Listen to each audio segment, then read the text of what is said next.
Welcome, everybody, to a brand new episode of the Dragoncast. My name is Brian Daniels, and I'm back once again with my podcast partner in crime, Victor Salazar. And we are here with the Artmans, Jason and Tori from Sew Quiltable. And it's so great to have you guys here on our show. But before we get into our conversation with them and their business, we want to take a moment here to talk about our sponsor, ExpressVPN. For those of you looking for a safe and secure means of browsing the internet, or if you're a gamer like Victor and I, you want to have a very secure internet connection, or even a faster internet connection for your gaming purposes, you can go to expressvpn.com/the Dragoncast right now, and you can get 3 months free on your 12-month subscription. You can do that right now by going to expressvpn.com/the Dragoncast. And thanks to ExpressVPN for sponsoring our show. And let's get into it. Let's talk about you guys are with a company called Sew Quiltable. It's your company. And I met Jason and Tori at PopCon back in July. We had Brock Sonograph on here a few weeks ago, and or last month actually, to talk about his art. And he introduced me to Jason, and I went over to their booth and checked out their art, and I'm sure you guys are watching at home are already kind of noticing that the art on their quilts is very familiar, because we've had Beth the Chalk Girl on our show a few months back to promote her work. And Jason and Tori, welcome to the Dragoncast. How are you guys doing over there in Illinois today? Thank you. We're doing good. That's good to hear. Good to hear. So tell us all about Sew Quiltable and how you guys got into making these awesome quilts, like how it started and all that good stuff. It's a funny story. You don't I guess aspire as a high school football coach to turn around and on your way into looking at the end of your career and something else to do, become a quilter and a designer for your wife's new company. But in our case, that's largely what happened. I'm a high school teacher. I'm a social studies teacher, which means you coach a lot of things over the years, and that's where my relationship with Brock started, of BKS Art and Textiles. Brock and I coached football together for a lot of years. Tori and I have been married for 26 years now. Nice. Been together since high school. So when she talks about her journey into quilting and starting that with her grandmother, we were dating at the time. So her whole life with quilting, we've been together. And along the way, as she started expanding her hobby, she started asking for some assistance on small things I could do, as not knowing what the heck I was doing in the beginning. Just design and cutting and simple things like that, making her templates so she could make quilts. And then a couple of years ago, she said, I'm interested in taking this hobby to the next level, and I want to start helping people. Finish quilts, and she wanted to buy a long arm quilting machine. For those who don't know, and believe me, I was one of them. It's a huge sewing machine that allows her to move the machine around over the quilt quite a bit. And the thing's 14 foot long. I never would have thought that we're going to sacrifice our dining room to turn it into a sewing room, but we have. And it kind of started there. And then at some point she said, well, if you want to support me, I could use your help here and there. And I said, I don't want to design just old lady quilts, so let's find something cool to do with them. Yeah. And we eventually started doing this kind of stuff. Yeah, quilting is definitely a unique skill, and I've always associated quilting with wholesome, and just like you mentioned, and Tori and Grandma doing something together. So this is a very unique fusion, to have the quilting with those type of designs on there. So I think it's a really unique idea, and it's very how do you say this? It's very creative, man, to say the least. Thanks. I do think when we get out there and we start to see the comic book shows, and we're a company who launched right before COVID, so we hadn't gotten to any good size show, really, good size, mid-size to good size shows yet. We weren't sure what the reaction was going to be, because we're the only ones out there doing what we do this way. People make quilts, and you can make comic book hero quilts using fabrics you can find in the stores, and that's where we started. But it was when we connected with Beth, and then an idea spun from Beth and went to Brock, and a conversation with DC and Marvel artist Brian Brown, and all of a sudden we're working with artist work, and that was opened the door for us to something no one else is doing. That's fantastic that that you guys talked with an artist from Marvel and kind of took this idea of taking quilts. It's such a unique idea, really. I mean, I've been to so many conventions. I mean, as a convention reviewer, I see so many different booths, and the thing that struck me about you guys' booth is you've got these giant quilts that it's a type of art that I didn't expect to see, and that's what I love about. That's what I love about going to conventions, is finding the unique. You know what I mean? And you guys were at PopCon this past year. And for those who don't know, PopCon's a convention held in Indianapolis every year. And how long have you guys been doing conventions, like going to setting up booths and things like that? Was that your first one, or had you been to one? Well, like I said, probably our first sizable one. We've done some smaller kind of regional, local comic events in January before the pandemic.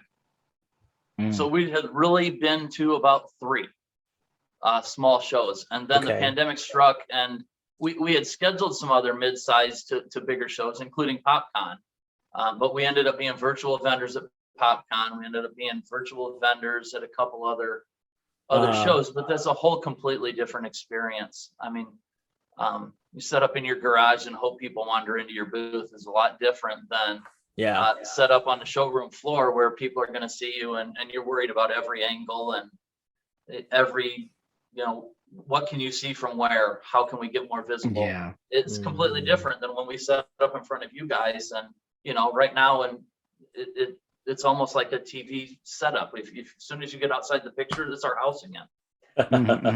And speaking of the visuals, I mean, the quilts look to be quite sizable. So I'm pretty sure it's very impressionable when you see them in person. You're like, dude, this looks pretty amazing. Look how big this is. Yeah, all of our quilts we do throw size, so that it's just the right size to put on like your couch or something to throw over you on while you're watching shows. So they're all run somewhere around minimum of 50 wide by about 60 to 65 long. They do kind of vary because he gets to designing them, and he gets, it won't cut off exactly where he wants it on design. So some of them get a little bit bigger than that, but we do have a minimum that we do. Yeah. Nice. And how long does it usually take to complete, from start to finish on a single design? It depends on the design of the quilt. Minimum, it will usually take 18 to 20 hours on the quilts that maybe don't have as much piecing. This one, the Joker, he's probably more around 30 hours. Oh, wow. Look at that. It just depends on the piecing of them and the cutting of the piecing and the design. Jason lays all of the designs out on graph paper before we even start, colors it in to color coordinate everything that we do, so that either when I'm sewing or he's sewing, or we have 2 kids and at least one of them helps us sew. So we get a really good graphic of what we're supposed to sew together. And then the sewing time, and then it usually takes just to long arm it, just to load it on the long arm, it usually takes around 3 to 4 hours. Wow. That's laborious. Look at that, dude. Put some tags on it, take it to a show. So they're not quick. Yeah, I was gonna say. So when you guys are making these, are they like, do you already, how many do you already have pre-made, or are they just like made to order basically? Like, is it something where you already have, where you're deep into your inventory, or because I know they take a long time? Yeah, both. I mean, from that standpoint, a good friend of mine I don't know if you're familiar with Comics Elite. Sean Hadachko at Comics Elite out of Indianapolis. He built his business as a post-retirement thing after he left the military, and Comics Elite is a huge business. But he said very early on in the pandemic, what are you doing to improve your side gig? Are you sitting around watching TV, or are you making yourself better? And I took that to heart. Sean's a very good friend of ours. He helped make the connection with Ryan Brown. But nice. He said that, and we said, you know what? The fabric's here. The art is just starting to come in. The relationship with Beth really took off during the pandemic when none of us could travel. So we spent most of the pandemic cranking out quilts that we weren't sure what the reaction was going to be. We got to PopCon and the reaction was good. So that's a positive. But yeah, there's quite a few sitting around here at any given time. Our website, if you go on our website, there's basically one of something.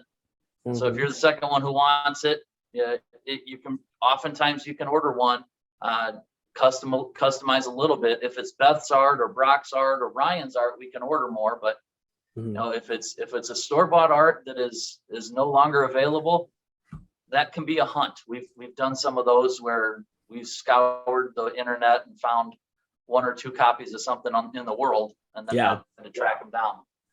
But if that's what a customer's looking for, we'll put the time into it. We like to call ourselves complete custom quilters. It's just that a lot of the custom is comic books. Hey, I'm okay with that. That's fantastic. Right? I love that. I am curious. So you have the art obviously on the quilt. How do you decide what pattern, like what kind of goes into the pattern that you use behind the art or that surrounds the art? What's that like? Yeah, that's a good question, man. Do you try to color customizable? Like, or is that that I choose a pattern I want, or how does that kind of work? Yeah, I guess every artist has their process. For me, I like to stick with the same pattern in a variety of colors. Yeah. So sometimes it'll come down to how many colors I can find that work with it and what my limits are. And we cut a lot of fabric around the house. So we bought some machines that help do that. So they're die cutters. It's called an AccuQuilt die cutter. So AccuQuilt, if you want to sponsor us and send some stuff our way, go ahead. Hey, there you go. We've got quite a few of those. So it comes down to the making things fit and carefully buying your dies and putting as many shapes together in proportions that you can. And at that point, honestly, hey, kids who are wondering how you're going to use geometry after high school, this is how I use geometry every day. I put triangles and squares and rectangles together in strange ways to end up with hopefully the shape of a quilt that'll work around Beth's art. That's awesome. So look at that design on the Joker, man, because that's a very unique design that I've never seen before. So that's definitely something you had to put together, right? Yeah. That was the weird thing is with the design on the Joker, we have, and I probably should have pulled them all to go through this process. We have 3 different quilts, all use the same dies and the same shapes, but if you lay those dies and shapes in a different color, you get a different pattern. So the Joker is in the exact same, there's a tweak in there. There's like a little custom piece I cut in there every now and then, but it uses the same pattern that we used for Captain America that Brock designed, Brock's Captain America, and Beth's Captain Marvel. And those have a lot of stars in them. And if you rearrange the pieces of fabric, you can end up with a chaotic thing on the Joker here. That's cool. And really that's what it is. The cool thing is, I guess I've spent enough time with these dies and these shapes that you start to see some weird stuff. You cut out you cut out a bunch of pieces and lay them out on the table and see when you end up with a rectangle or a triangle that you can work with. Yeah, that's awesome. That's very unique. It's a great looking design. It works perfect for the Joker. Yeah, we call it chaos. Check out the other ones. I dig that. So, Jason, are you still a teacher? Yeah. The second week of school that was this week. So nice. We just started. Yeah, it's cool. It's an adventure. Are your students aware of your work that you do? Yeah, it's we just did for oddly enough the first time. We've been a business for a year and a half now. We've been members of the local chamber of commerce for over a year, but hadn't been able to really get out and do anything. Yeah, we just had the biggest the biggest festival in town was 2 weeks ago now. Yeah, 2 weeks ago now. And we had a massive display set up. It was a lot of former students coming by. Yeah, current students know because our daughters were in high school when we launched, and have they sew all kinds of stuff for us. So yeah, it's a small town here where there's only 7,000 people in the town. There's 500 students in the school, so it's hard to it's hard to have a business no one knows about. But yeah, at the same time, I wish I had a business everyone knew more about. Well, hey, that's what we're here for, is to help promote you guys and get you guys out there. Now, do you guys have any other conventions planned for the year? I know the year's kind of coming slowly to we're going down into the end of the year. Do you guys have any other conventions planned for this year, or do you have any other conventions planned like for the early part of 2022? Starting to get into 2022. Yeah, man. Some local stuff around here. There's a fine arts festival in Ottawa, Illinois, that we will be at. Nice. Ottawa's been a good city for us to do some shows in. It was pretty successful earlier this year. And then some Christmas markets. But now that school has started, my ability to travel is greatly diminished. Yeah. Tori's ability to travel is diminished anyway. We both work full time. Me for the high school and her for Northern Illinois University. So nice. So Quiltable is come home and work on it until you're tired kind of business for us most of the time. And if we've got a lot of customer things to do, we're not doing a lot of things that we're putting together for shows. And if there are no customer things to do, we're putting things together for the spring and the fall. So we've got some new art from Beth that we're just dying to get to working on. Man, that's awesome. I can't wait to see what you guys come up with using Beth's art. Now, I know that you guys don't just do these massive quilts. You guys got to do a couple other little things here too. Tell the folks at home what some of your other little things you guys work on outside of just the massive quilts that you guys do. Well, when we started working with Beth, she does her own live shows, and she wanted to do some giveaways and different things, and asked what small things we could do, because sending off something this size as a giveaway is probably a little more generous than we want to be too often. Yeah. So we having the ability to work with custom printers, we were able to shrink her art down, put it on some mini banners, when we started making them, they were like holiday door hangers. We'd have the bells hanging from them, and you'd have the holly down the side, and the kind of thing people would hang up in their house for the holidays. And then it became, well, I don't know if you want that hanging up from Venom or the Joker or anybody else. So we took the bells and whistles off and started literally and put movie quotes on them, and have turned them into wall art that you can hang just about anywhere. A command hook will hold just about anything, and here we go. Our wall art isn't too heavy for a command hook. I love that. See, that's cool. We have a lot of fun making the sayings too. As soon as we get new art and we start getting it, we start going through and going, okay, what about this saying? What about this saying? What about this saying? So that's a lot of fun. So in terms of material, guys, is that fabric that you're printing all this stuff on? Yeah, everything's fabric. Tori's got an embroidery machine. We used to make these on this old, very simple embroidery machine that we had when she started playing around with embroidery. And it was entry level. It was a very small entry level. Which was fine. It was working. Everyone's got to start somewhere. Looks good. Yeah, and we were kind of making it through and going through and working on it. And one day I was sitting there working on it, embroidering out a saying, and my thread broke on it. So I turned around to grab the thread. And when I touched the machine, I could feel like a static spark and the whole machine shut down. I'm like, Oh, no. So, typical machine things, unplugged it, plugged it back in, turned it on, turned it off. Yeah, it was dead. It just, that one spark just killed it. It was like 8 years old. So it was an older version, but I was devastated because it was not something that I was looking at replacing, although we had talked off and on about replacing it to a bigger one. So I happened to get lucky that weekend because immediately, and unfortunately it was during the pandemic. And so I immediately started calling around to places going, how can we replace this? This is not something that, because we have a local sports shop that we do embroidery for. They don't have an embroidery machine in their office. So they call us when they get an embroidery order and we do it. So it's like, well, I really can't not have a machine. Right. So I started calling around to all of the different places going, what do I want? What do I want to do? And every place I called, I ran into the same thing. Well, COVID's hit right now. Nothing's being produced. We have this long of a wait list. Yeah. Well, we might get this in stock, but we've got 4 people on the wait list before you. Yikes. So just on a whim, I pulled up Craigslist and just started looking at Craigslist and actually found an upgraded 6-needle machine.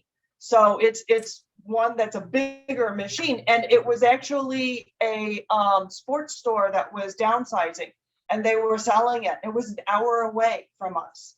So I immediately called the guy. I said, I got to talk to my husband. I'll call you back.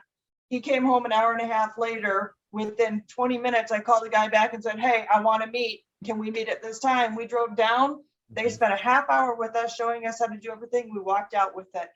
Best thing that ever happened. Best thing. It's faster. It's nicer. We love it. Yeah. It went from crisis to like miracle. Yeah. That's good.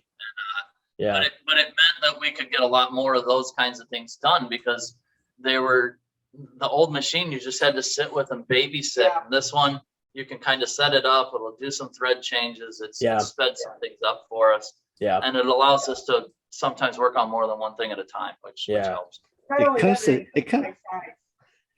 a 5x7 area now. I can do up to an 8x12. So it's like it comes to show you how much the embroidery is it's in demand. People love to have things embroidered, and when that machine is down, dude, it's like, where can I get one? Where do I find it? Where do I need to go? They're actually really cool. The great thing is, there's an awful lot of small businesses out there. There's a lot of groups out there. Not everyone wants 25 polo shirts done. Some people want 2.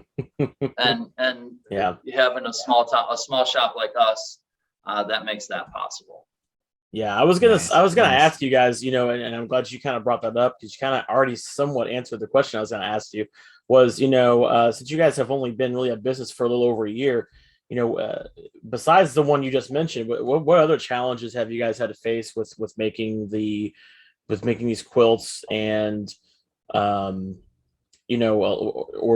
when it comes to the designs you want to create, especially for the little door banners you guys have here as well? Sure. What have been some obstacles you've had to overcome? Because I know you've had to. We all have to. So. when you do something no one expects, then no one really goes to that show to find you. If that makes sense. You've gone to a lot of Comic Cons and you've looked at the guest list ahead of time, and maybe it's one that posts who's in Artist Alley ahead of time. We haven't been to enough at this point that someone goes to the show because we're going to be there. And that hurdle means we're a higher priced item than a lot of people. If you've got $10-15 items all the time, you might be able to move some, at a show and move some in volume. Not a lot. I mean, you go to the show and you got a limited budget anyway, and here's these people you don't know, and they've got higher priced items.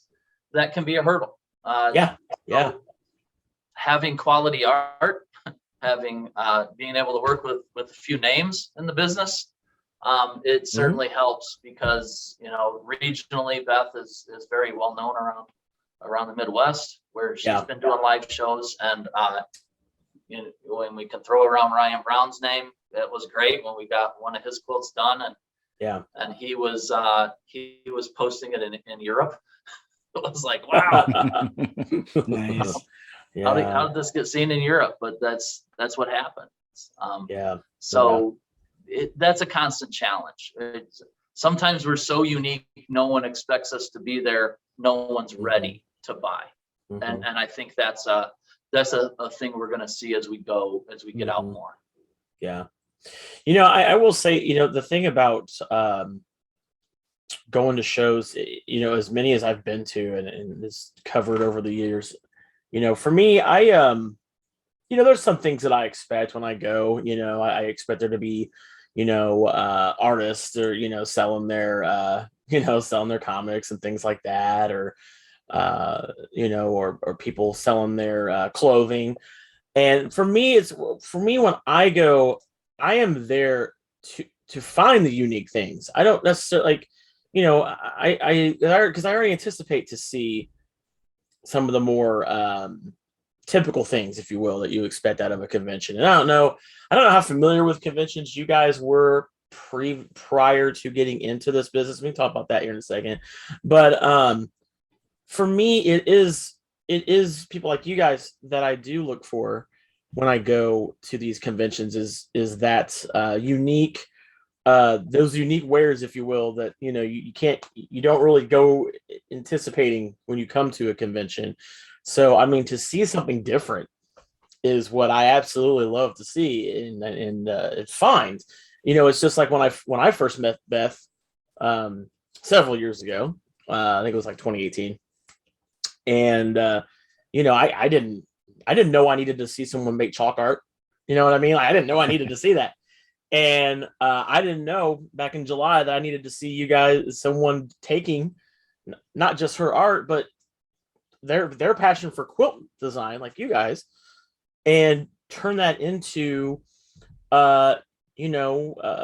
something that I can warm myself up with is her art, right? So I mean, and not only that, but collect too. And so here's the thing, hopefully when people see this or they see your booths in the future, like, hey, I never knew that I like my grandma's quilts that much. I need to collect them now. And exactly. And turn this into something that can be really fun for them to collect. Now, I do see the challenge though, because you know what, when you're at a convention, personally, when I walk through the aisles and whatnot, or even before I even step through the door, I'm already telling myself, all right, I have X amount of dollars and I'm going to spend on stuff, as I'm browsing around, checking out everybody's stuff, because there's unique people there. That's for sure. There's always going to be a unique item. And just like Jason had made mention, people sometimes are not so prepared. They go in there and they see what's going on. Oh man, I got to have this quilt, but my budget is only this. Do you guys, Jason and Tori, do you guys have something that people can reach out to you? Do you guys have business cards that you guys give out or anything along those lines so that people can come back to you for those that are not, I should say, well equipped to go ahead and take one home right then and there? Absolutely. Business cards, the social media, you plug in all those things. Oh yeah. And sometimes they're a blessing, and sometimes when you're standing there and it's a one-on-one live sale and you're trying to close it, it can be the kiss of death, right? They're like, well, I'll take a card and check you out, and it never, right? It's sometimes the great escape clause at the same time. Yeah. So we as vendors and salespeople and businesses know how to use it. And honestly, so does the person who's trying to get away from you. Yeah, it goes both ways. Yeah, I get it, dude. Right? There's always going to be more no's than yeses. If there were too many yeses, then everyone would be selling the same thing. Yeah, that's so. Yeah. You have to deal with that. Yeah, I mean, that comes to territory is how can I get someone to buy my product versus somebody else? But I don't think that a lot of people at a con see it that way. I know I've been to so many cons and I've talked to several vendors, and it's never felt like when they're at a convention that it's like, I got to beat this person. That's right. The community is just different there. Honestly, for me, it's been more of when I go to a booth, they'll tell me, it's just like Brock led me to you guys. It's always been like, hey, you should go to row 129. There's a guy over there who's got, and so I'm like, that's how I discover while I'm at the con. Right. And that's the great thing about that con community. Vendors know that we're a small neighborhood, we're a small community, and that the success of one leads to the success of others. Because that's right. Yeah. If someone goes to that convention because they want to see you as a vendor, there's always the chance that I'm an aisle away, and that I expose our company to a new business or a new customer because of that. And then again, at the same time, there's always a reason for businesses to look at each other as partners, because we look at our time with Beth as a partnership, right? If they're looking for prints, if they're looking for that kind of wall art, great, buy Beth's art. Absolutely do it, because she's another vendor out there who's selling product and making a living working in this great industry. If you're looking to cover yourself up because everyone needs a blanket of some kind, and you want to. Hey, winter is coming, guys. Winter is coming. Winter is coming. It'll be here before you know it. That's the hard part about selling them in June. Try selling them in July when no one's cold. Get me outside in the winter and let me sell these, people who are freezing. Yeah, but dude. Everyone needs blankets of some kind, and usually if someone calls these a blanket, I know I'm not making a sale because they missed the side of the art. But if you're looking for something a step up, and what honestly Beth called a modern twist on a traditional art form, and then that's what we do. We take that art form and try to step it up to the next level and tie it into popular culture, and for us it works. After talking to you, Brian, at Indianapolis, we came home, we went to our local t-shirt shop and our friends there and said, we need some t-shirts that say "Not Your Grandma's Quilts." and we actually wear those. We wear those. That's awesome. We wear those to shows because it isn't your grandma's quilt. And this is not. That was certainly a hurdle we had to cross. We would go to events. We get that a lot. Yeah, if we weren't working with art like the people we get to work with now, we would get someone who's like, "Well, I'll get my grandma to make that for me." I'm like, "Yeah, right, you will, but go ahead."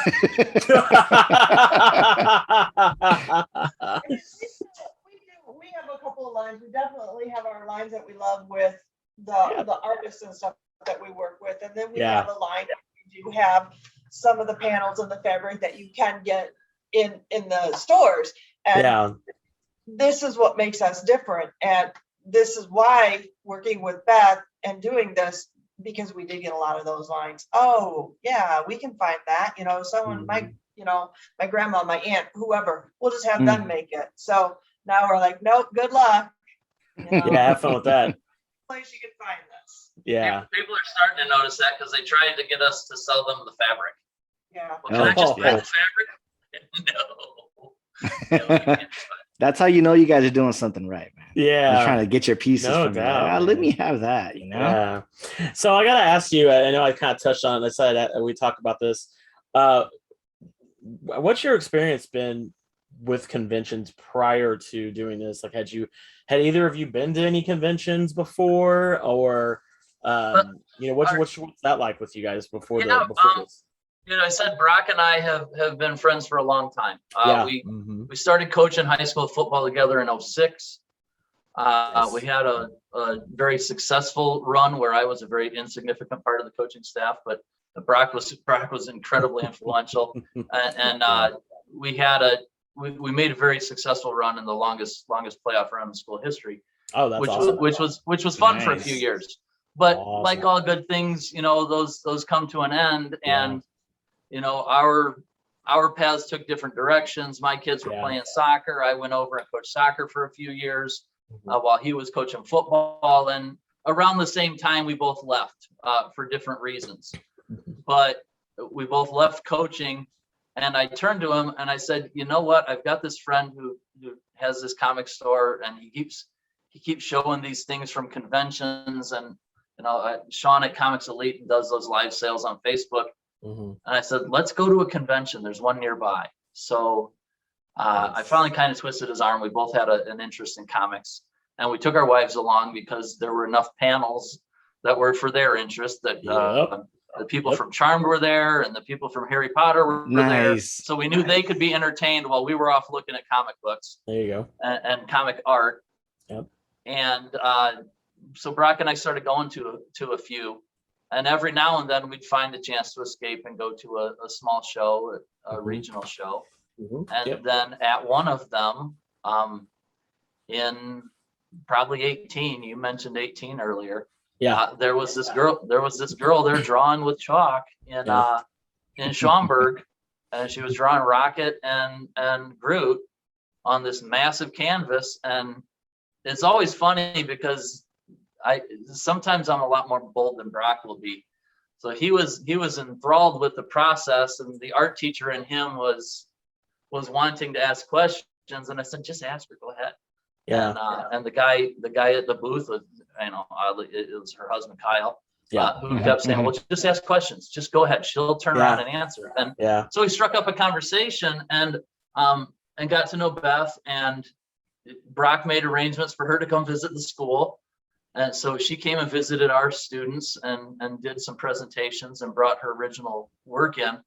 And in the months in between, it was odd because we were quietly starting a quilting business, and Brock was quietly starting his art on the side on his own, because all of a sudden we both had time to pursue these kinds of things.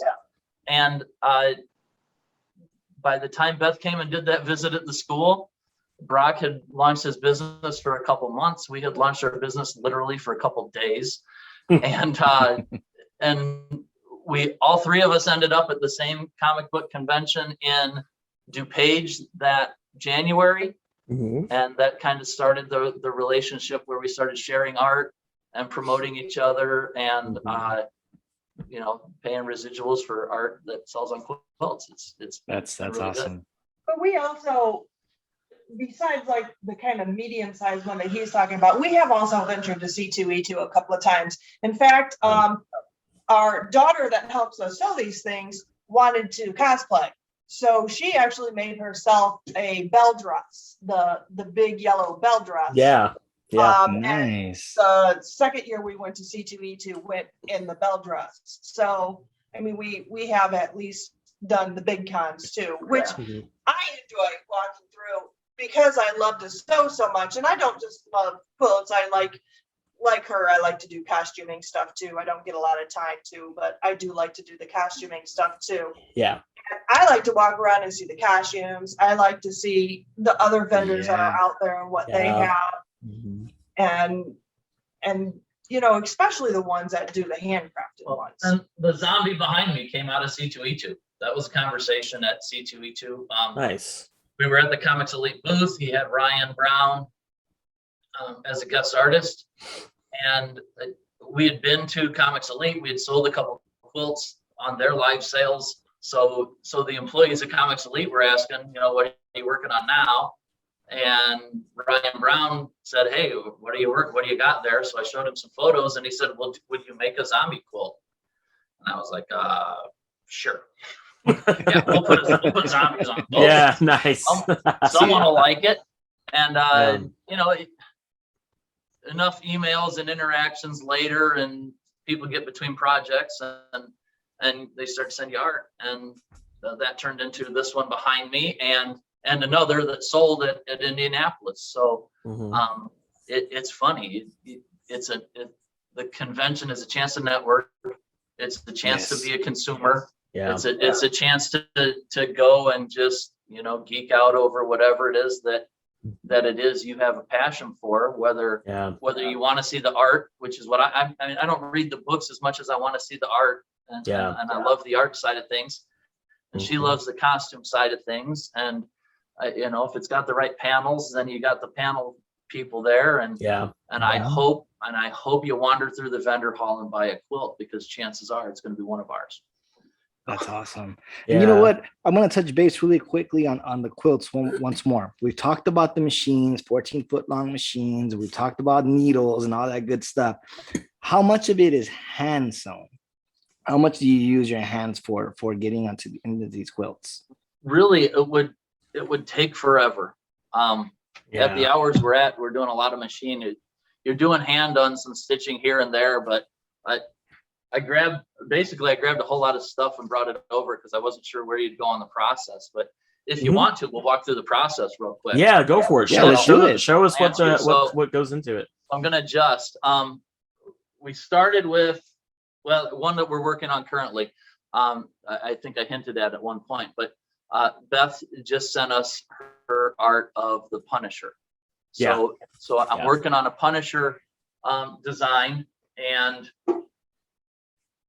so she sends the art in a digital format. We send it out, and that's not the Punisher.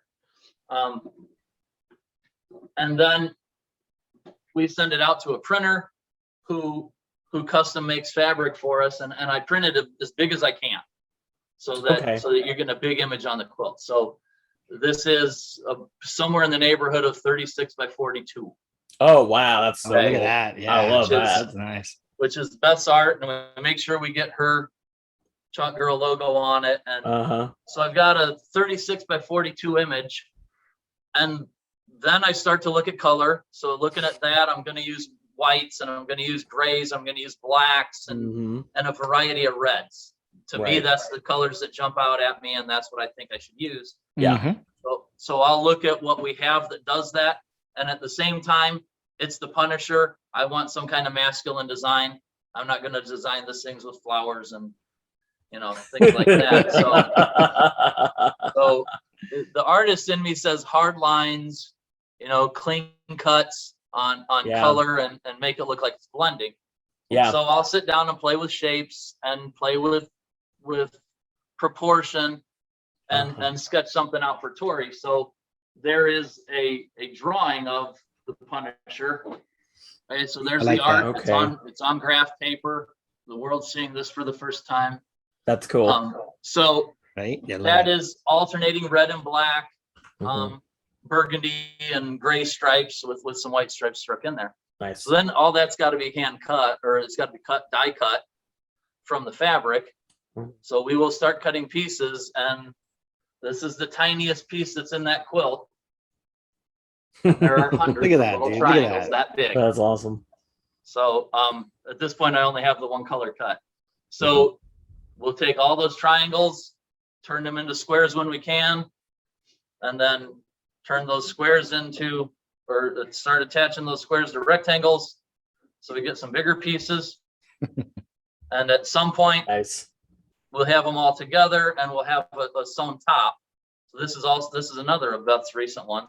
This is the Socatano. Oh yeah, look at that. Yeah, I love that one. So just to be clear, guys, this fabric that you had printed will be incorporated into the quilt, correct? Yeah. I mean, it's right in there.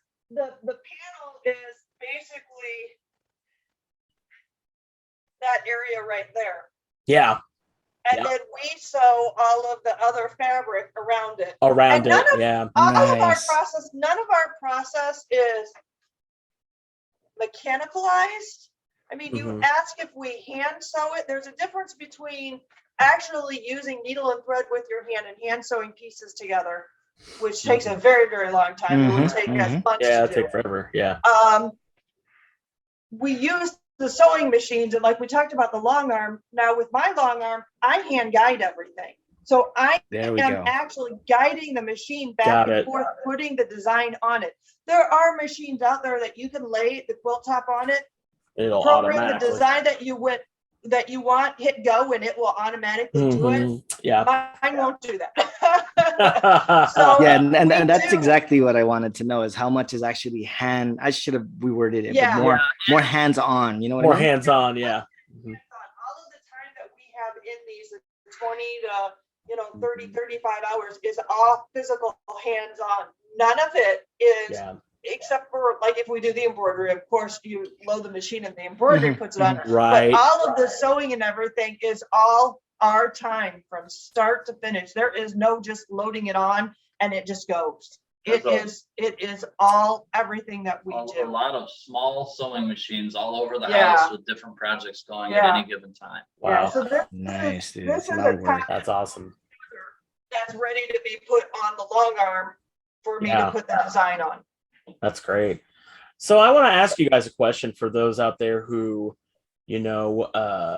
maybe for the first time or like, because it's amazing how when you, to someone who may have never been interested in doing quilting, and then you just made it really cool for them, right? You just like, oh man, you mean tell me I can like put art and stuff on my quilt? That's so awesome. 'Cause, I mean, I never would have thought about that until I met you guys. I mean, it's just, Right? I had a grandma. We all, that Love to sew, right? She loved doing that kind of stuff. She loved embroidering. She used to love stitching, and she do cross stitching and things like that. And I remember growing up. My mom and my grandma raised me as a kid, so like I remember growing up, having the sewing machine on, and my grandma making all kinds of things. And I wish I would have been like, "Hey, grandma, can you stitch me like a really cool Punisher skull? Like that'd be cool." Right? Like what? Can you imagine that, dude? What are you talking about?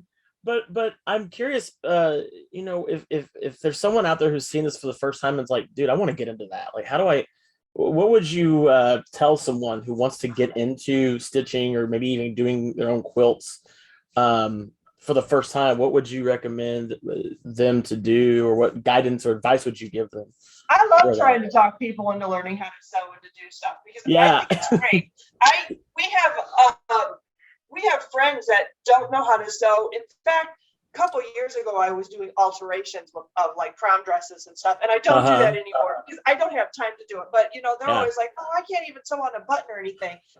And I always tell them, I'm like, I'd be lost without my sewing. I love it. I so encourage people to learn how to sew. And for me, sewing the quilt tops would be one of the easier things to learn how to do because most of the designs are straight stitches. So if you have access to a sewing machine or go purchase one, you can purchase lower end ones for even under $100. Yeah. And really that's all you need. And, there's all kinds of quilt stores around that you can take lessons on if you don't know how to do it. There's a lot of local people. You can YouTube how to sew. I mean, there's tons of YouTube stuff out there. Just jump in and do it. It's straight stitches are easy. Try to pick an easy pattern. I mean, these I would not suggest new people start on because these are huge and they have a lot of different things. But even just straight lines or just small squares next to each other, just jump in and try it. There's nothing. To me, there's nothing difficult to it. And Jason has always been the designer. He's always, been the one that cuts his designs and stuff. Well, both of our kids are moving out. They're both going to college. So one of my huge sewers is moving out of the house and we won't have them around anymore. Like as soon as we finish this cast, we're moving them.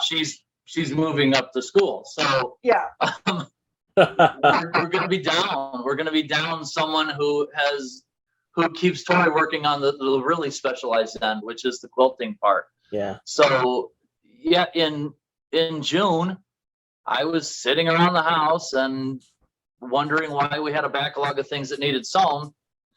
So I plugged in the machine and sewed a quilt top. I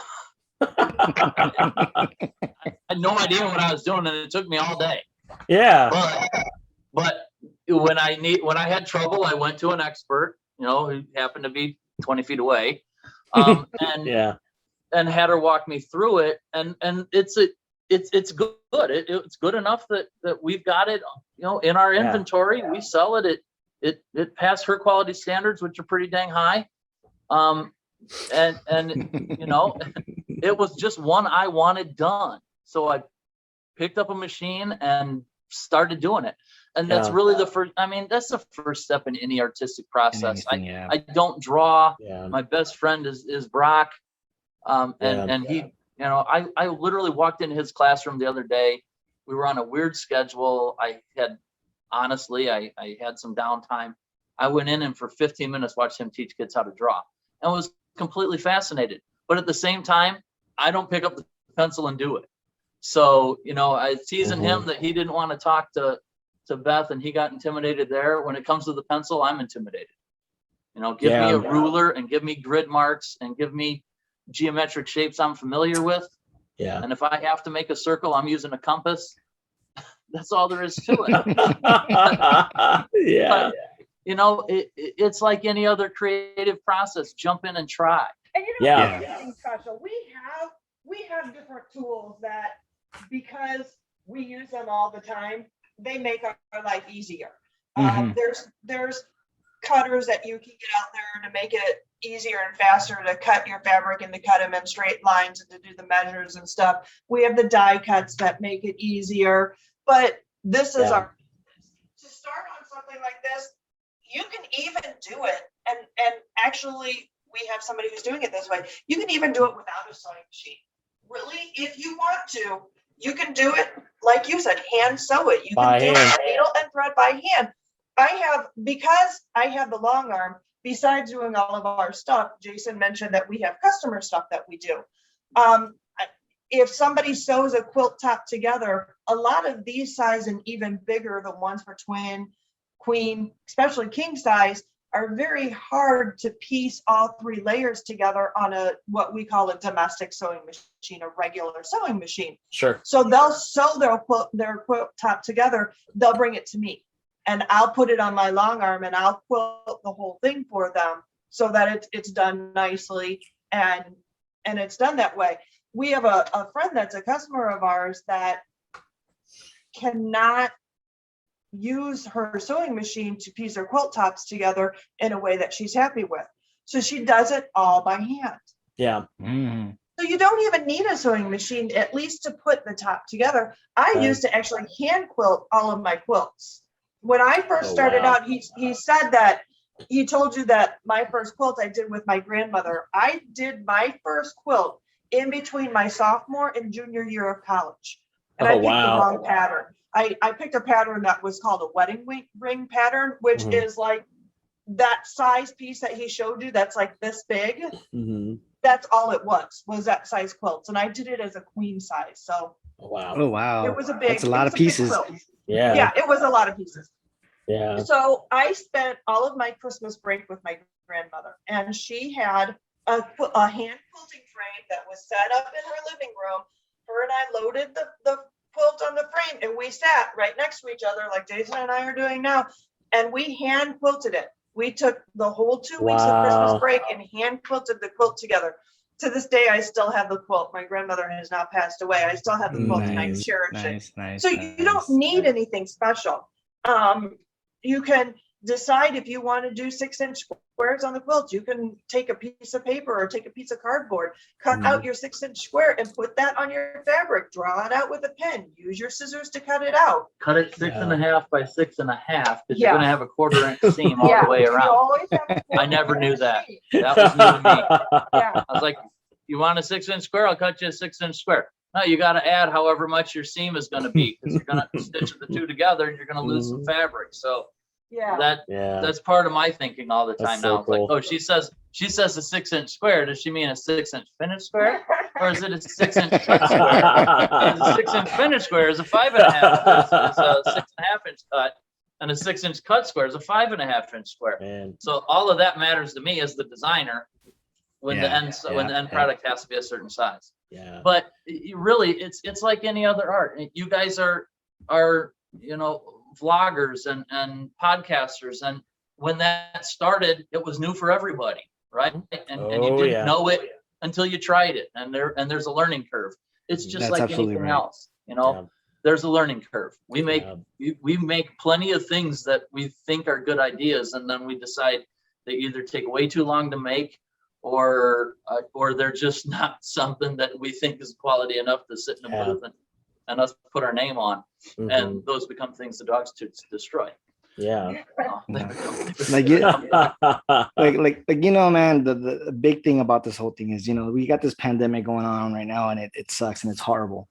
the silver lining that I see in regards to all this, though, is that I've seen a lot of people get very creative with their time, picking up a lot of new skills, checking out the college of YouTube to see how to do new things, you know. And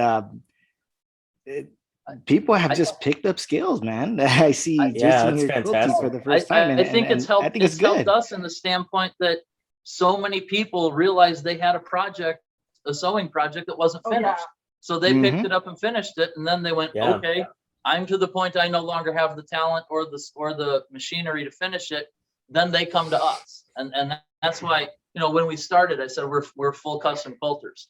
So we'll get things in that are at the stage of the Ahsoka quilt that we showed you, where it's a top, and we've just got to put it together, and we'll stop wherever they want us to stop. If they just want Tori to quilt it, if they want it bound in a finished product when it walks out our door, that's where we stop. But we've also had things that walked in where someone went, I tried to make this quilt, and this is what I have. Can you save it? Yeah. And you know, fortunately, we've torn apart enough things that I've done that we can find things that other people have screwed up and you know, tear it up and put it back together. Yeah. See, that part never even crossed my mind. Like, can you save this? Can you fix this? Can you take care of this? I have one in here right now that somebody made for their parents. Their parents have passed away, and the fabric is so old that portions of it had deteriorated. So I will go in and only replace the pieces that have deteriorated and restore it back for them.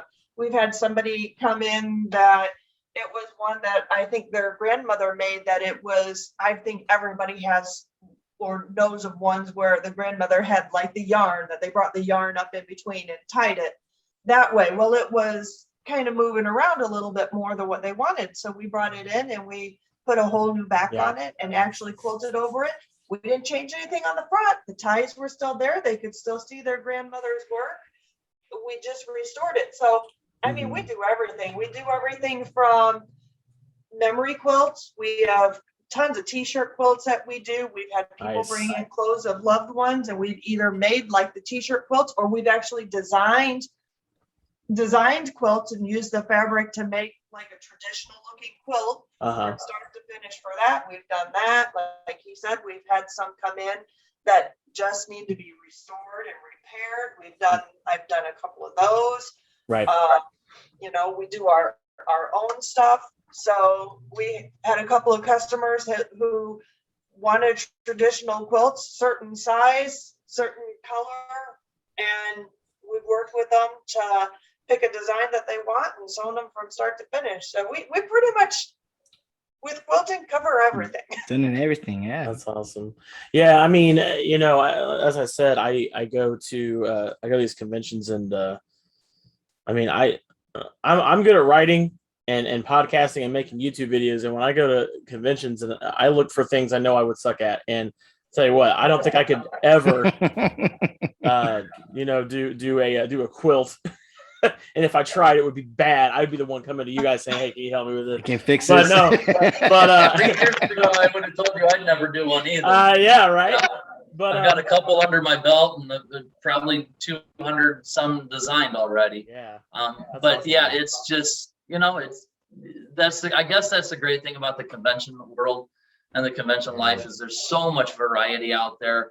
There are so many people doing things that you never even envisioned you really needed, and then you see it and you just have to have one. And sparking up those conversations too, you know, because you see an idea, you know, and you've never came to be like, how'd you come up with this, or what's going on? Start making connections with people and pick up some things, you know? And I know for me, I know a lot of people, when they go to cons, they want to see the celebrities, right? And the thing about when I review a convention, I'm like, okay, we know there's going to be celebrities there, like that's just given, right? Like, I'm not there for the celebrities, okay? I'm not. I mean, I am there for people like you guys who everybody knows these celebrities. Not everybody knows who you guys are, and the other hundreds of other vendors that probably aren't as known either.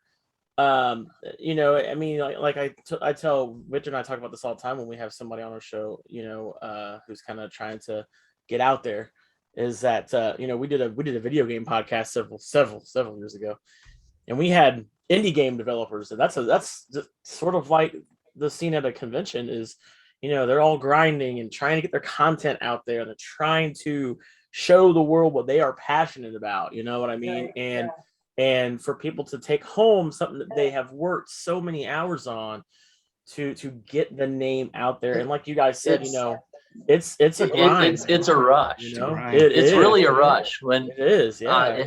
It happened at Indy. Someone came in and said, well, you probably don't have my favorite, but I'm looking for Daredevil. I just happen to have one. Yeah, nice. We had one because that's awesome, man. Because we're working with people who are so versatile that and we go out of our way anyway to find those characters that someone's looking for and no one else has. Well, at Indianapolis, I guess if you would have thought of it, we never would have guessed some of the characters whose quilts actually sold. Yeah, we sold a Spider-Man, and he's the most Googled hero in the United States. And I believe I've looked it up because I need to for the research. And this guy is the most Googled villain in the United States. So you have to know that. But we sold the Doctor Strange, who he's had the movies lately, but you don't always hear about him. Yeah. And we sold a Daredevil, and he hasn't been on TV in a couple of years. Wow. Yeah. And we saw the Toy Story with Woody on it, and that's she awesome. thought it was, right. Even when I did it, and that was a store-bought, panel. Even when I did it, I was like, someone's gonna want a Toy Story quilt. That's pretty cool, actually. So that's the thing you can run into at the con, and you don't run into everywhere else. People. That's the beauty of it, man. That's the beauty of it. I had an idea for you guys. I think this would be really cool because you guys talked about panels. I'm a big panel person. I've attended several panels. I've hosted my own panels. I think you guys have what could very well be the making of a really good panel. We could do like some sort of art and craft panel with people and teach them how to sew. Not necessarily bring like all your equipment. I'm just saying that would be a lot to do. But just the basics of how to quilt. I think that'd be a really cool thing for you guys to do at a convention one time, is to just bring your quilts and set them up there, and just not only it's a marketable thing for your company, but it's also a good way to get people interested in what you're passionate about. I do like that idea. So I like that idea. I think you've been to more conventions than we have, and you've probably been to more panels than we have, because at this point when we go, we're looking to make contacts, or we're looking to sell. We're doing one or the other. Yeah. And I've been to a handful of panels, but I like that idea. If we can get an audience there, it could be a ton of fun. And the more we have kind of in process and on display, probably the easier for people to see. I think it would be fun. And we're in a little tiny community, so it's hard to imagine drawing the audience. But I do think it would be fun to even do that as a local, some of the art studios around here, and do that as a class. And that'd be great. I mean, because let's face it, if your audience is here and you're going to have quilters on, they're probably not thinking it's going to be a couple, or it's going to be a couple that are our age, right? It's just we're not your typical your stereotype when it comes to making quilts. And that's why I think it's a great idea, because I'm sorry, go ahead, Tori. He does most of our fabric picking out. I love fabric and I love to purchase fabric, but since he does all the designing, he seems to pick all of our fabric nowadays. It's not very often that we find that he is not had an odd look given to him when we walk into fabric stores, because we hit a lot of fabric stores. Anywhere we go, we search for fabric stores and stuff, and most of the time he's the only male in there, and all of these other people are like looking at him and they can always overhear us discussing, oh, what do you think of this color or this fabric or whatnot. It's really funny because awesome. I've helped women, like old ladies who are working on their quilt and they don't know what they want, and I've gone through and helped them pick up fabric. Yeah. And they can't believe that one, when we start the conversation, I'm an idiot because I can't possibly, right? Because their husband can't pick out fabric. So there's no way I'm going to know what I'm talking about. And it's funny when they're like, oh, well, that's what I need. And they walk off and buy whatever it is. At Indianapolis, I had a 30-minute conversation with two girls. They ended up coming back and buying a quilt later, but they were like quilters, and they were familiar with AccuQuilt, and they were familiar with some of the things that we're using, and we're asking questions about it. And Tori walks away and sells something to someone else, and I'm standing there doing all the, like, walking them through how to design something and how to make something. Yeah. So it's just sometimes feels odd. It's I guess I defy that stereotype. I'll tell you this: if you do decide to do these panels and you come back to PopCon next year and do a panel, if you need somebody to cosplay as a grandma, I can absolutely go and make it happen. Just to kind of even out the well, I won't be the best looking grandma in the world, but I will try my best. We'd probably need a moderator anyway. We probably could. I would do Dragoncast from there. Recorded Dragoncast. I would gladly moderate your panel, man. I would love to moderate a panel. That's something I have not done yet. I would do that. Sewing machine too. You to do a couple of oh God, you're gonna put me on the spot. Okay. Wow. Oh man. Gotta see that. Oh no. That they don't make anymore that I just love. And it's a whole, you talk about these different groups and stuff. There's a whole group out there. It's called a Singer Featherweight. And there's this whole group out there of people that search for these machines because they were only made from like the 30s to the 60s, and they're very treasured in certain areas. And I have one. I would love to have more, but I have one. So I'll bring it. It's my smallest one and my most portable one. I'll bring it out and I'll get you on it. Get you. Oh, there we go. There we go. Everybody names them. Boy. They're great. Well, I would feel honored. Like it's the Holy Grail. I would feel honored then at that point. I'd have to do it. I can't say no. Hey, you can't turn that down. I can't turn that down, But you guys should totally do a panel. That would be fun, man. I would love to see that. Fun. I know a lot of people that we're going. It's on our list. There you go. School will be out by then. That was the big hurdle. There, that's the big one. Yeah. Because this year's school went to June 4th. And next year, PopCon starts, I think, on June 3rd. But school is out by mid-May next year. So we started late because of the pandemic. So I was terrified to sign up. But we're going to sign up for that one. And you did ask what others we had coming up. In 2022, we are sponsors for Planet FunkCon in the Quad Cities. It's one we've been trying to. It's been canceled 2 years in a row since we've been going to go, but now we're a sponsor for Planet FunkCon, so our name will be out there associated with them a little bit more. We're really looking forward to that one. I think it's in Davenport. It's moved a couple times as things were going, but that's in late June of next year. And right now, that's what we have on the con schedule. Everything else is local stuff because while school's in, local is doable. And, and 3 and 4 day cons are hard to do. But we're always scouring to find things that are close enough to us that we can get to and do. If it's in driving distance, we'll consider it. That's for sure. And I'd love to. I mean, I know India has been home for you, Brian, at some point or other. We'd love to get to where we're frequent guests, and it's something in Indianapolis because it's a good drivable, good sized city for us. Chicago certainly is, and you can go way south in Illinois and not run into any size. I'll make a suggestion for you guys. You guys ever can get a booth at Gen Con, do it. It's the biggest tabletop role-playing game con in the United States, and you guys will absolutely. I'll tell you what, Gen Con is next month, and I'll tell you what, I always find something there. Especially in the crafty sort of thing, way, for sure. As a vendor, that's a tough table. It's just a tough table to get. Absolutely.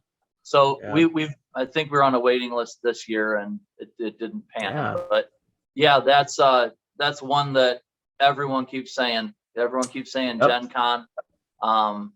and there's others. I'd love to get into Indiana Comic Convention. Yeah, you should. Which I know is another good sized one, but it's a little harder to get into. But I think one of the tough things for us is it's hard to know what we do until you see it. Yeah. You know, the name alone doesn't sell it. You got to see it. Yeah. And I don't know if video does it justice most of the time, because honestly, right now you can see Beth's art, you can't see her stitching, you can't see her art. Right. Which you know, when you get the quilt, you're getting from us, you're getting multiple artists. Absolutely. Perspectives, right? You're getting Beth's chalk or Brock's drawings or Ryan's paintings, and then you're getting whatever design I came up with, and then you're getting her stitching on top of it, which I think is the more impressive art of the two, is what she does. Yeah. I don't have the patience to learn that. Well, I'll tell you what, for our viewers and listeners, you guys very well may get a chance to take some of their art, I'll call it that, home with you. You guys just saw me earlier in the show holding up some of these banners, these door hangers here, and Jason and Tori provided us with 3 of these to give away. We've got this awesome Guardians of the Galaxy one. I really dig this one. I love this color here, and of course on the back we have the Guardians of the Galaxy one. I also really dig, I'm a big Star Wars fan, this one here as well. Right, that to one's give cool away. right there. Really like them. And then we also have this my man Thanos here. I like this quote a lot. I kind of feel that way sometimes in life, but anyway. But we're gonna be kicking off a giveaway as of right now. So there will be a link in the description below here on this YouTube video. You guys can go and get some entries in, and we'll have that contest run for probably about 3 weeks. We'll give it about a month, and you guys can win your choice of one of these 3 door hangers here. And obviously it's just like how we've done it before. You know, the first place gets their choice of the 3, and then the rest of you guys get what's left. So we'll get those sent out to you, and we'll just a couple more things too. You guys, the giveaway is definitely accessible through our Facebook page. Click on giveaways, you'll be able to get to that. Another thing too is, just want to emphasize contest and winners must be U.S. residents only. Yep. Sorry, international friends, we just can't afford shipping internationally right now. So, so this is U.S. only. So U.S. yes, only, please. guys. We had a lot of people from like all over the world in our we had Albany, Germany, and we appreciate it, guys, but we just can't ship it to you guys. I'm sorry. But we will get those prizes out to you. Like I said, we'll have this giveaway run for 3 weeks, and then of course you guys can follow Sew Quiltable on all these social medias at the bottom, and then you'll have a link to their website where you guys can place an order, because you definitely want to get your hands on their amazing designs and the art that they have. Before we go, do you guys have anything you want to shout out, or anything you want to reference to before we take off for the day? You mentioned jumping to the website and seeing what we have, but understand, and I hope the idea has come through the whole cast. We are custom quilters, and we're that's right. We work with artists who want to please the public. So if you've got something in mind, hit us up and see if we can do a project together. If there's a character you're looking for, Beth has been very generous with us and said, we have access to almost her entire library. And Brock has said the same thing. So that's the Chalk Girl, for those of you who are looking, adventuresofchalkgirl.com, and the Art of Brock Sangrath, who's blowing it up on TikTok especially. But they've told us we can work with whatever they've got. So we may not have what you're looking for, but the great thing is we didn't have anything that we weren't looking for at some point. So everything we have has been searched for or come our way, and we've been able to put it together. So we love working with people to make their project happen, and it's just a fun part of what we do, but it's also the benefit of working with small shops and custom people who take pride in custom work, because Absolutely. we want to reach out and get whatever you need. So, he's not on our shop right now, but the art that's over Brian's shoulder, we have that art available to us. Get your Master for Chief the quilt fan. today. Yep. Yeah. Yeah. For the fan of Master Chief, we can get it. We might not have it right now, but we can get it. Be patient. Quilting takes time. We Plan ahead. plan way ahead because one, it takes weeks to get the art in, and then two, it takes time to do the project. And the killer is always when someone's like, well, I saw you at a show and Christmas is next week. Can I get that Harley Quinn that sold a week ago? But I'll do what I can for you. But at that point, my hands are tied. What can always, plan ahead. What can someone expect if they were to place an order? What would be the turnaround time usually? Start to finish, right? Yeah. Yeah. If you see it on our website, it's done. Cool. And Okay, it'll cool. be to you as fast as it can be shipped.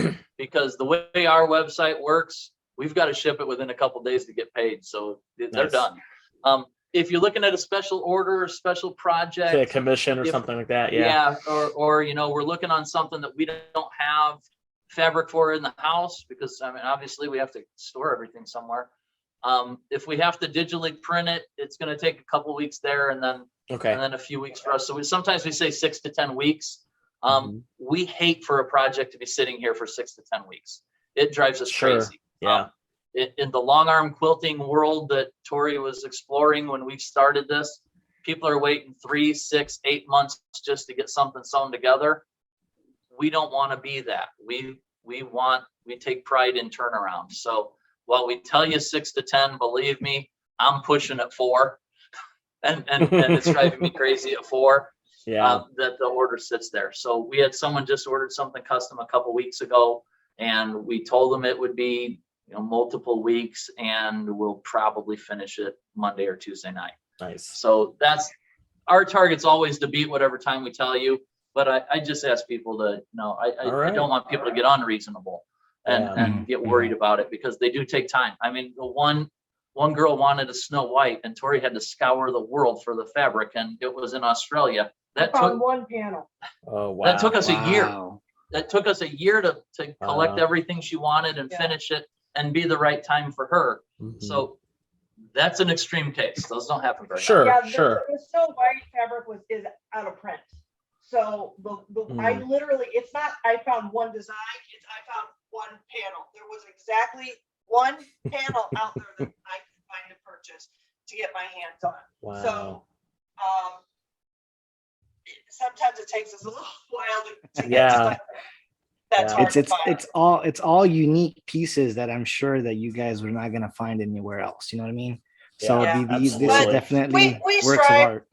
Yeah, we usually strive, if we have to make it from start to finish, order it in. Yeah, 6 to 8 weeks. Yeah. And like he said, I hate having it out there hanging over my head. So as soon as we have everything accumulated, it's like, okay, let's get it done and get it to the customer. Let's go. So Yeah. certain times of year, there's just too much of it sitting around the house. You gotta get it out of there. The product's gotta move. Gotta move that Yeah, stuff. yeah. yeah, inventory No time doubt. is really fun. Last year was the first year we actually had to do inventory, and we keep an Excel spreadsheet of all of our fabric that we have. Uh-huh. We just hit 1,000 different fabrics. Oh in our wow. Excel So Man. inventory time is really fun right now. That's awesome. Well, we're gonna go ahead. That's all the time we have today for this episode of the Dragoncast. Thank you to Jason and Tori from Sew Quiltable to come on the Yes, show. thank you for joining us today. And for those of you out there who are doing anything in the world of pop culture, video games, or entertainment, please let us know. As you know, you've seen us have several artists on here and things of that nature. Come on the show. As long as it involves anything like that I just mentioned. That's a lot of different things, by the way. Come on. We'd love to have you on and maybe do like some sort of sponsored giveaway, or, don't even have to be that. Just come on and promote your work. That's what we're all for here, is to help, elevate in some way the people we have on our show, because we get it. It's a grind. We're on the grind ourselves, the show. So we absolutely get that. But I'll have those links in the description below, and put some comments down there. Let them know what you guys think about what they do, and then be sure to enter that giveaway. We'll have that kicked off, as of today being Monday. Get that out there and get some entries in, and you guys can potentially win one of those 3 door hangers there. Awesome banners there. And then other than that, that's it today.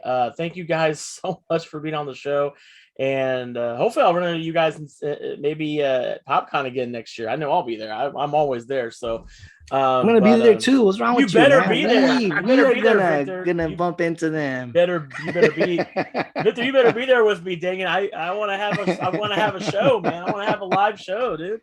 So we'll do that. Oh, yeah, let's make the panel happen. We'll yeah. Talk to me about Sounds like a plan. I would Sounds like love a to plan. moderate that. That'd be fun. But other than that, thank you guys for listening. Until next time, we'll see you guys. Thank Later. you. See you guys.